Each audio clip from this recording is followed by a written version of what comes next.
Welcome back to our new mini blog. আজকের আমি বাড়ির কাছে একটা কাজে কোর্টে গেছিলাম বাবাকে নিয়ে। তারপরে আসার পথে বাবা আমাকে রাস্তা থেকে এই ডালিয়ার গাছটা কিনে দিল। সঙ্গে ছিল হচ্ছে একটা ব্লিডিং হার্টের গাছ, আর ছিল কিছু কসমসের গাছ, যেটা দেখে খুব ভালো লাগলো তাই নিয়ে নিলাম। এবার এই গোলাপগুলো এত সুন্দর ফুটেছে, তো ভাবছি যখন গোলাপগুলো ঝরে পড়ে যাবে তখন গোলাপগুলোকে কাটবো কী করে। আর এই বলতে বলতে দেখি অলরেডি একটা গোলাপ ঝরেই পড়ে গেছে। আর এই আইডিটার নাম আমি জানি না, তোমরা বলবে তো এই আইডিটার নাম কি। এত সুন্দর একটা কালার, মেরুনের মধ্যে হলুদ।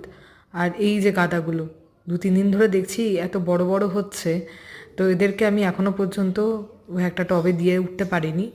একটা সুন্দর করে টব নিয়ে এসে এদেরকে টবে লাগাতে হবে। আর এই হচ্ছে আমার সেই ডালিয়া গাছ। প্রথমে দোকানে চেয়েছিল এটা 100 টাকা, তারপরে বার্গেনিং করে এটাকে নামানো হয়েছে 60 টাকায়। তো 60 টাকায় কাকু দিয়েও দিল। আর সঙ্গে এতগুলো কসমসের গাছ, আর একটা ছিল ব্লিডিং